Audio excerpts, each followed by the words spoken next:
Love songs, straight from the heart at Siesta Musica. I'd be a fool if I couldn't see.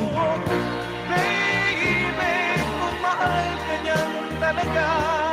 Who broke your heart and made you write that song?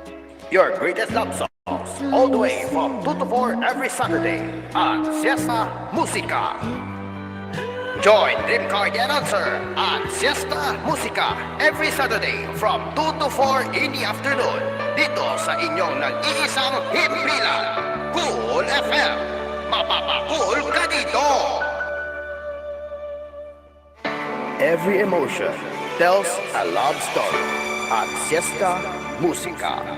There must be love somewhere in my life. Something about your touch when I'm Precious and few are the moments we took. Your greatest love songs, all the way from 2 to 4 every Saturday at Siesta Musica. Join Dream Car the announcer at Siesta Musica every Saturday from 2 to 4 in the afternoon dito sa inyong nag-iisang himpilan, Cool FM.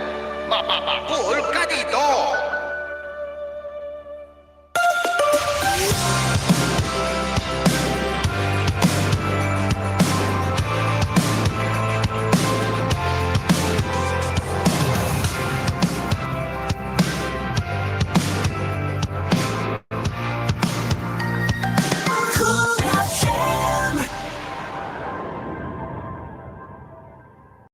You are listening to Cool FM, live from Cool Studios. This is Cool News at 4.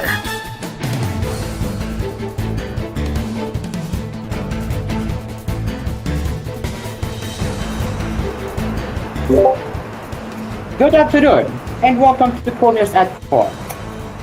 Before we start with the broadcast, we do want to apologize for starting a little bit late earlier because I was busy doing exams on my computer. And what I mean exams on my computer is that, yes, I have to take a portrait exam and I can't do everything until I'm done with the exam. So anyways, let's get into the headlines right now, and we'll be here until 5 o'clock. All right, let's start.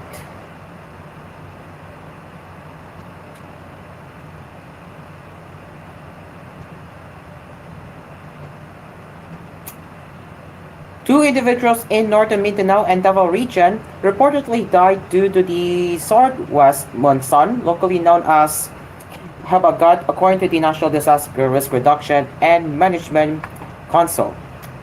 In the situational report on Monday, the NDRRMC said 60,841 families were affected, 2 were reported injured, and 1 was reported missing.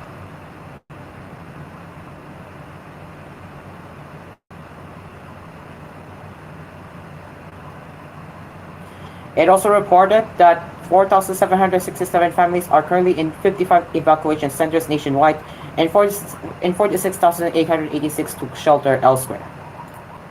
A total of 40 areas experienced flooding, 28 in Zamboanga Peninsula, 1 in northern Mindanao, and 11 in the Bangsamoro Autonomous Region in Muslim Mindanao, the agency added. Based on the State Weather Bureau's report, the southwest monsoon has so far brought moderate to intense rainfall over the western sections of southern Luzon, Visayas, and Mindanao from July 11 to 14. A low pressure area LPA also formed east of Mindanao and was last spotted 485 kilometers east of Davao City. Another LPA developed into a tropical depression outside the Philippine area of responsibility. It was last monitored some 1,100 kilometers west of central Luzon.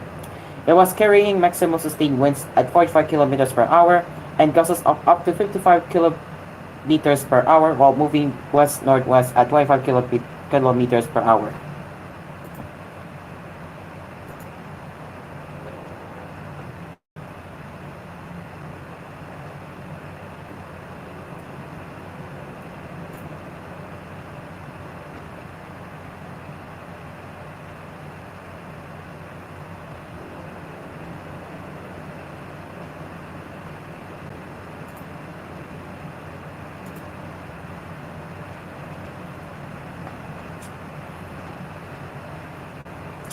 The Bureau of Corrections, Bogor, and the Department of Health on Monday signed the policy on 24/7 healthcare access for persons deprived of liberty. According to Bogor, Director General uh, Gregorio Catapang Jr., the national policy on promotion and protection of health in jails, prisons, and custodial facilities and other places of detention would lead to better health outcomes with the automatic inclusion of PDLs in the National Health Insurance Program. I see to it that the provision of appropriate and continued healthcare services were given to them the same way with that of the free community, he said. They PDLs shall be granted immediate eligibility to fill health packages pursuant to Republic Act Number 11223, otherwise known as Universal Healthcare Act, he added.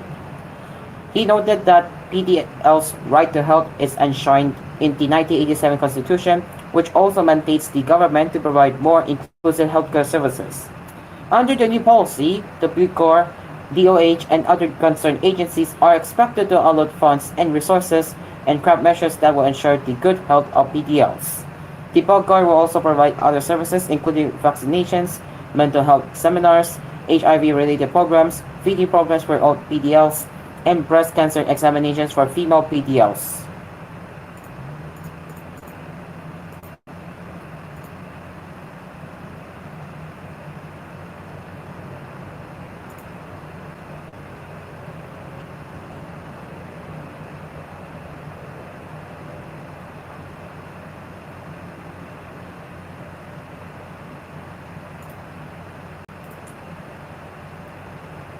Alright, give me a second.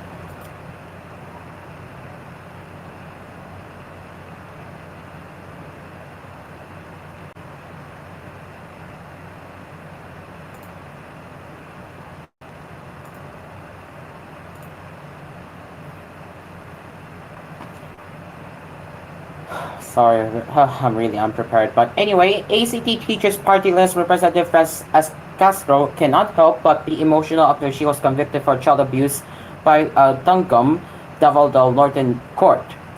She cited the irony in the case as she has been teaching children and fighting for their rights in the last 25 years.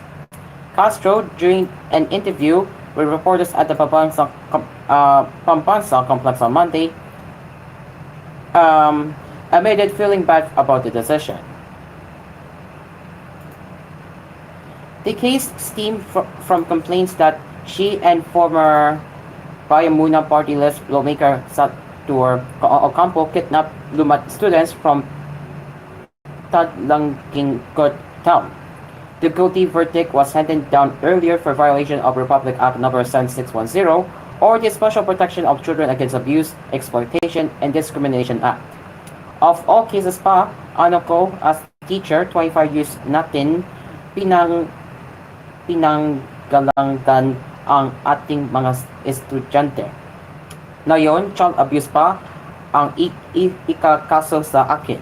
So talagang nakakalungkot kasi ako pa na teacher na talaga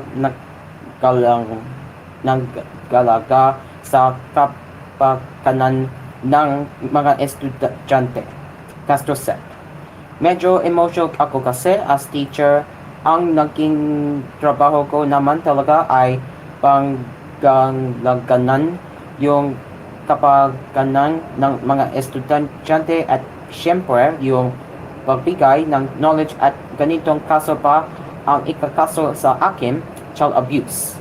Kaya parang masama ang loob sa ganitong decision ng judge, she added. However, Castro said she and Ocampo will not evade justice, saying that they intend to question the decision. But anyway, like we said, we will face this squarely and we will not hide. At any rate, what Satur said, we would appeal and face this decision and will deny this decision handed against us, she said.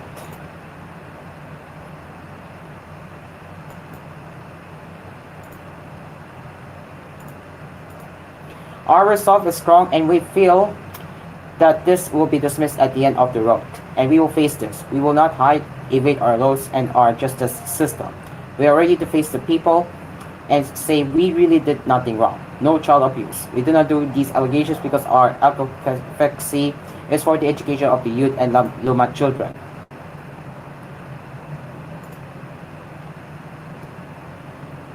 Castro and Ocampo, along with 16 others, were arrested by the police in November 2018 for allegedly holding 40 minors, reportedly to teach them revolutionary ideas against the government. The group was on board 5 vans which were intercepted at a police and military checkpoint in Talaygot. The minors, who Castro and Ocampo said were being rescued, are students of a Sagupungan school in Sito Lugayan, Palmagil in Talalingkod or Talalingkod. ACT teachers and Baimuna are 2 groups critical of the government. The organizations have been linked by the critics to the underground communist movement, the Communist Party of the Philippines, New People's Army, CPP, and PA.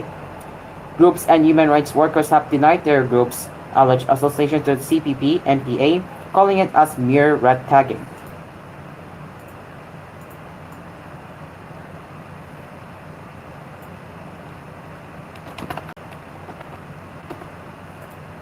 In the 25-page decision dated July 3, the Dango Regional Trial Court Branch 2 convicted the 2 progressive leaders along with 11 of their co-accused of violating RA number 7610.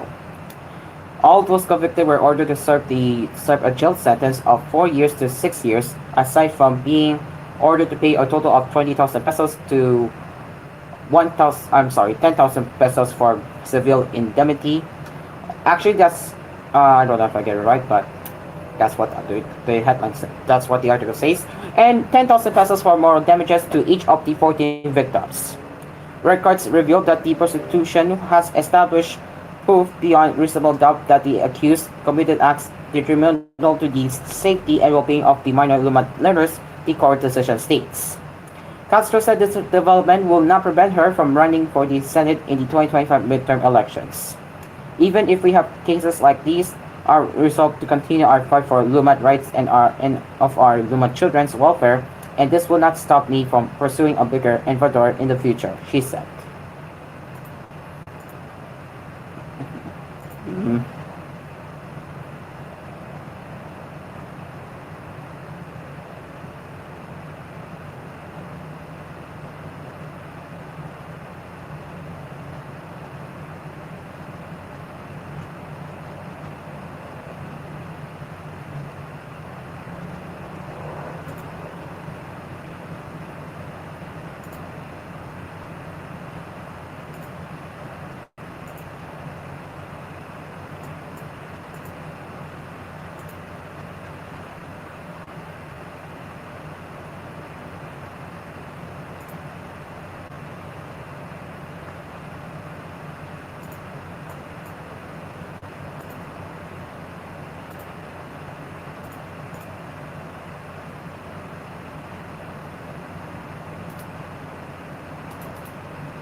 Okay.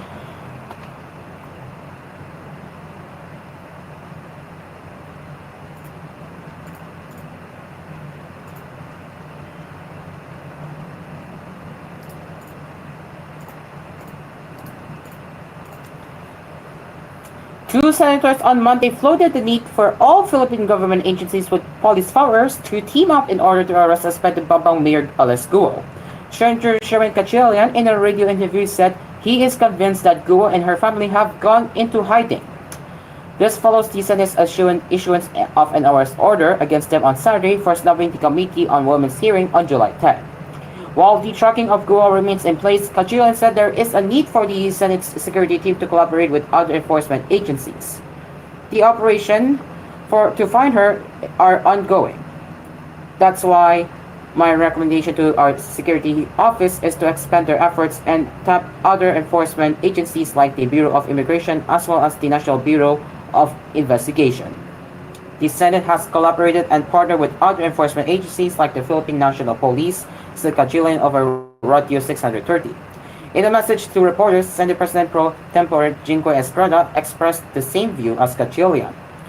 Lahat ng government agencies na meron police powers dapat matulugan para hanapin si Guo, he said.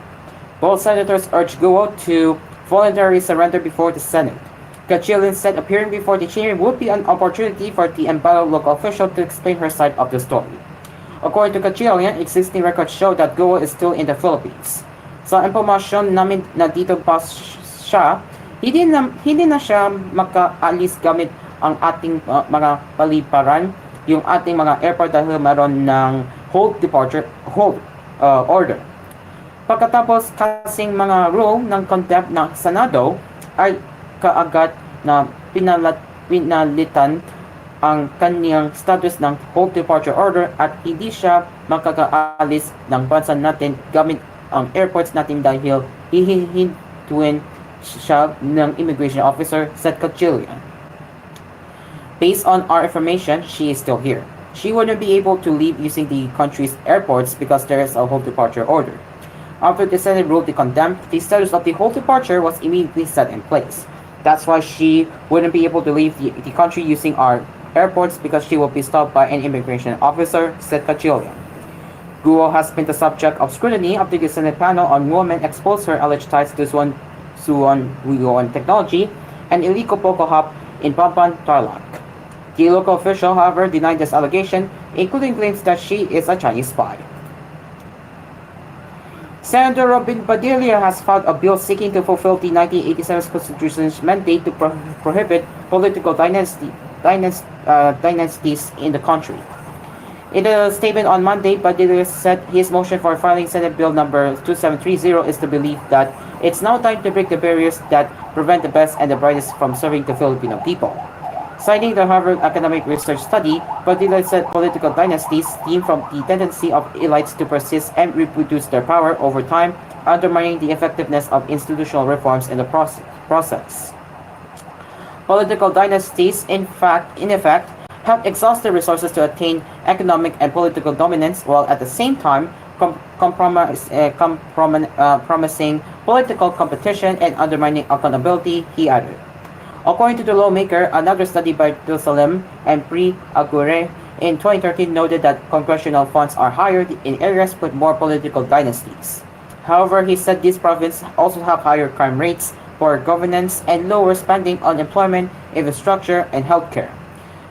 Senate Bill number 2730 seeks to combat these problems. No spouse or person related within the fourth degree of consanguinity or affinity, whether legitimate or illegitimate, full or half blood, to an incompetent elective official seeking re-election, shall be allowed to hold or run for any elective office in the same city and or province or any party list in the same election, the bill read. No person who has a political dynasty relationship to the incumbent shall immediately succeed to the position of the latter, it added. The bill also requires any person running for any elective public office to file a sworn statement with the Commission on Elections that he or she does not have a relationship with any incumbent public official running for an elective public office in the same city or province.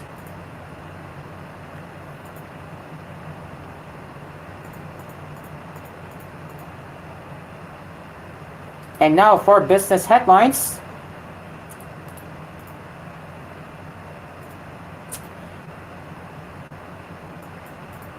Let's start with the local, both of them are international, but the European Central Bank is expected to leave interest rates unchanged Thursday, giving the euro some time to digest last month's first cut since 2019 as the inflation path remains unpredictable.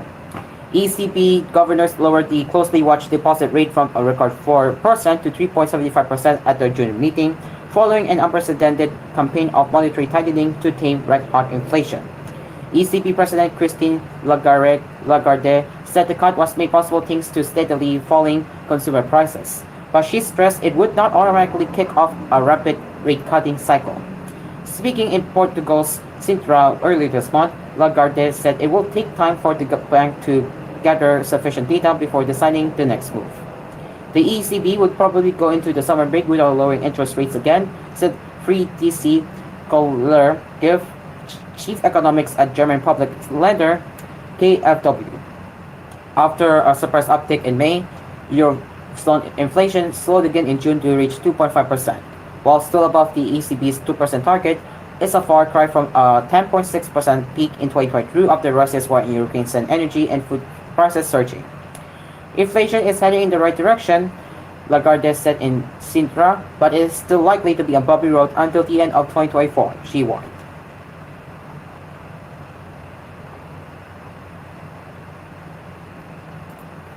And British fashion label Burberry on Monday announced the immediate departure of chief executive Jonathan Arcuriol as it posted what it described as disappointing results.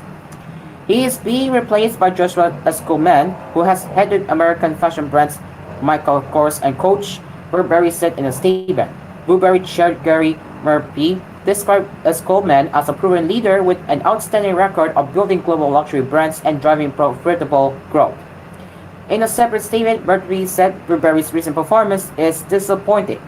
Revenue slid 22% to €458 million or $594 million in the group's first quarter, or 3 months to the end of June. He said Burberry would cut costs going forward, while the group tasked an operating loss in its first half.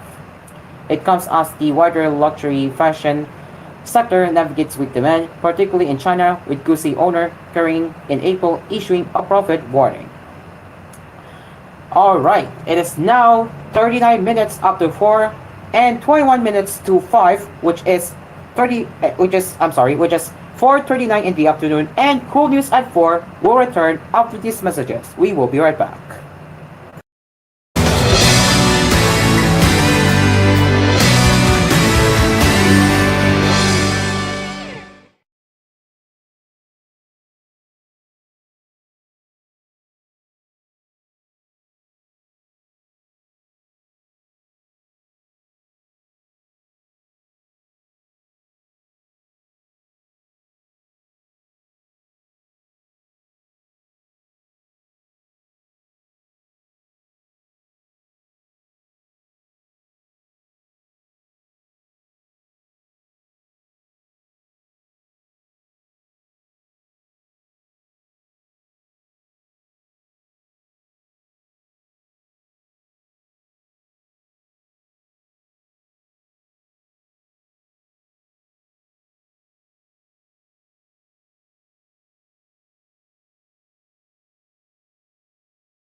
Welcome back. Customers of the Manila Electric Company will have to pay more to settle their power bills this month, with rates soaring by 2 pesos per kilowatt hour. Meralco said rates in July will increase by 2.1496 pesos to 11.6012 pesos per kilowatt hour from 9.4516 pesos per kilowatt hour last month. The company attributed this upward adjustment to the higher generation charge as power costs normalized following artificially low rates last month. Last month's rates were supposed to be higher than May, but Meralco slashed its rate by 1.9623 pesos per kilowatt hour after the regulator ordered the postponement of the collection of the wholesale electricity spot WESM portion of the generation charge to soften the financial impact on consumers due to power outages across the country. Earlier this month, Lawrence Fernandez, Meralco Vice President and Head of Utility Economics Department, said the group saw strong pressures that could result in higher generation charges in July. Energy Regulatory Commission ERC Chairperson and CEO Mona Lisa Dimanlanta said that while they already projected higher rates this month, the jump in generation rate was higher than expected. I think the higher rate compared to last month is expected, particularly from Meralco, since they are implementing two staggered payment schemes, one arranged by them with their IPPs and the other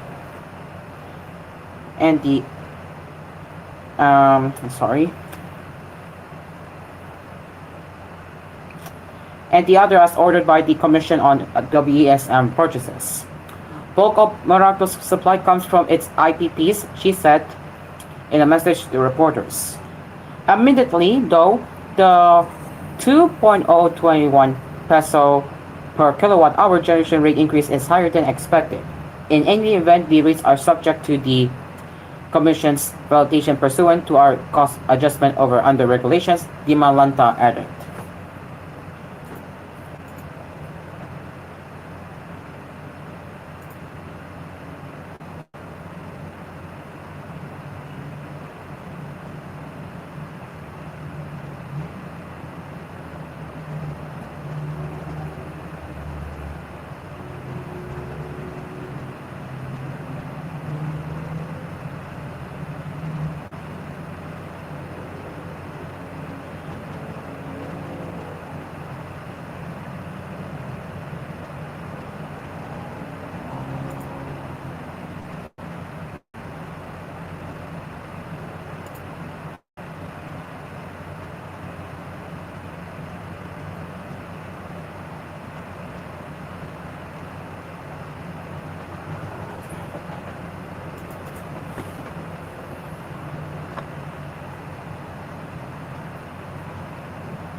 Excuse me. Apologies for that one.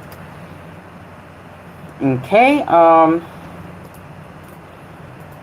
Now back to business headlines now, as the Aurora Pacific Economic Zone and Freeport Authority of PECO is in the process of rebidding at least 10 big-ticket infrastructure projects worth 796 million pesos that were halted due to problems with contractors. Ginan Angelo Ferrer, the officer in charge for APECO's Business Development and Marketing Division, told the Inquirer over the weekend that the projects have languished already for 3 to 7 years, necessitating the need for an intervention from the economic zone's current management. On Friday last week, President Ferdinand Marcos Jr.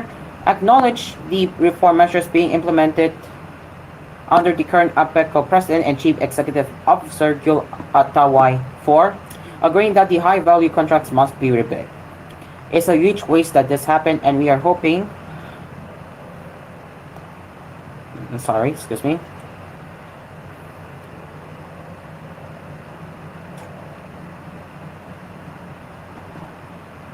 that this happened, and we are hoping that the people of Aurora should have already been benefiting from these projects, Marcos said in his speech during the administration of government assistance for farmers and fisherfolks in the province. It's been decided to stop the contracts and rebid those so they can be finished at the soonest possible time, he added.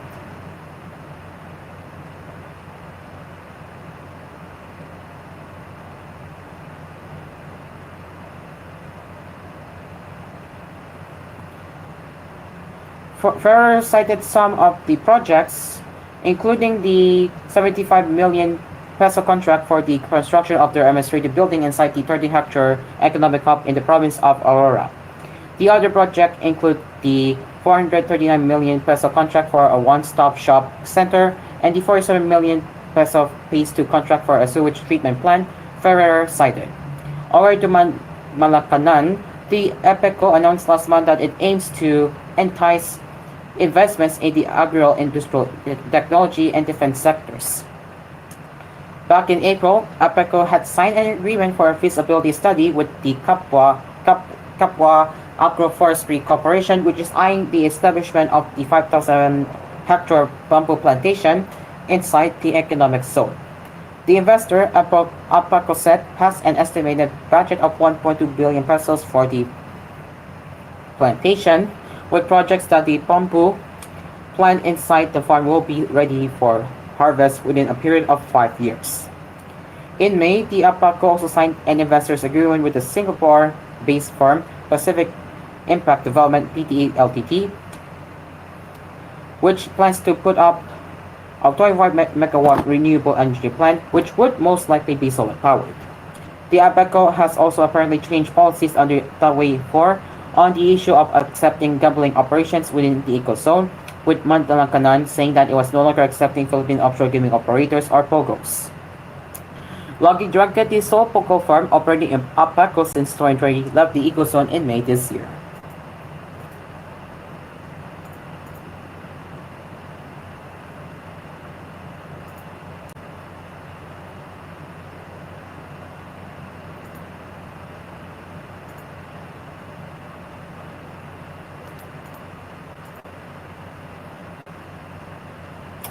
And surprise, surprise, Senator Risa Hontiveros clued the public on the possible connection between Philippine offshore gaming operators POGOs and the controversial formerly biological.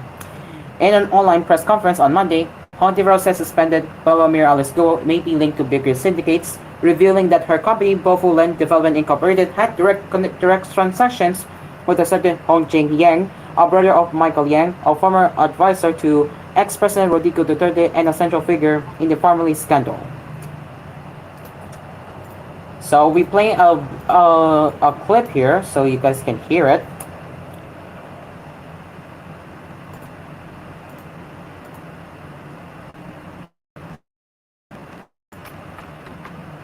So this is what Hontiveros has said in an online press conference. Hindi ka Pilipino, ang titibay na ng ebidensya. Nakakainsulto sa mamamayan na ginamit mo ang nasyonalidad namin para magpayaman, manloko, at magpasok ng mga pogo na puro krimen ang dala sa bansa. Ang nakakatakot, mukhang konektado talaga si Guo Huaping sa mga mas malalaking sindikato pa. Friends, let me show you this image from the Anti-Money Laundering Council. Ang kumpanya ni Alice Guo, ang Baofu, ay may direktang transaksyon sa joint account ng 2 tao. Ang isa si Yu Zhengkan, na incorporator ng Hongsheng, ang pogo na ni-raid sa Bamban Tarlac. Ang kasama niya sa account ay isang nagngangalang Hong Jiangyang. Who is Hong Jiangyang, you may ask? Kapatid po siya ni Michael Yang. Yes, the same Michael Yang na dating economic presidential advisor kuno ni Duterte. In short, the money of Michael Yang's brother was used to fund the Hong Sheng, the raided Bamban Pogo. At ito pa, si Hong Jiangyang ay incorporator ng Full Wind Group of Companies, kung saan incorporator din si Gerald Cruz, na isa sa mga incorporator ng Farmally Biological. The same Gerald Cruz na incorporator din ng Pogo na Brick Hearts na ang mga papeles ay natagpuan sa Bamban. Sabi ko nga, mukhang one big happy family pala itong mga Pogo at family members. Baka nga itong family pala ang farm na kinalakihan ni Alice Guo. That's what Risa Hontiveros said regarding the Alice Guo and family. All right, and now we will move on to the last headline, which afterwards we will be closing the newscast.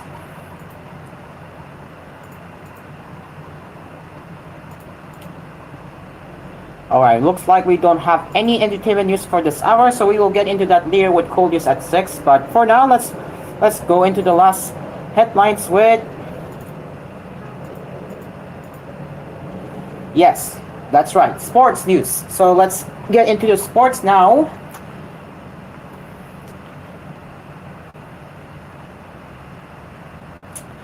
For most athletes, the road to one of the biggest sporting events in the world can be nerve-wracking and pressure-packed. Nesty Petesio is in most athletes. With the 2024 Paris Olympics looming, the Filipino female boxer made it known that she's approaching the quadrennial event in an unscorched manner. Chill lang, said a carefree Petesio during an exclusive dinner event for the Paris-bound Filipino athletes. I'm just chilling. The pressure's there, but I'm used to it, so what I'm doing now is just making myself chill. I am not thinking about our fights because they're near. If I keep thinking about it, I will have a harder time. Added the featherweight session, laughing.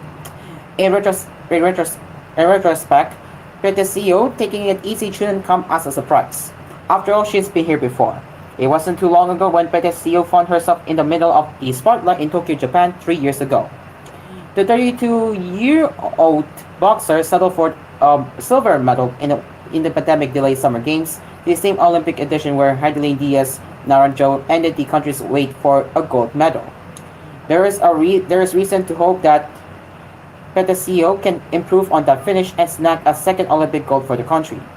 After all, Diaz Naranjo was a silver medalist in the Summer Games held in Rio de Janeiro, Brazil, which came before the Olympics where she crowned herself Philippine sports golden girl. Petesio knows all it takes is a little improvement to accomplish her goal. So for the most part, she's sticking to a blueprint that almost did the job. My training for the Paris Olympics and for the Paris in Tokyo is almost the same. The only difference is this isn't a pandemic anymore, explained Petesio. It's not that easy anymore because everyone got exposure again, including competitions in other countries. So now we go through multi-training. It's not that easy this time in the Olympics. Petesio's shining moment in Tokyo was stunned by hometown vet Sena Iri.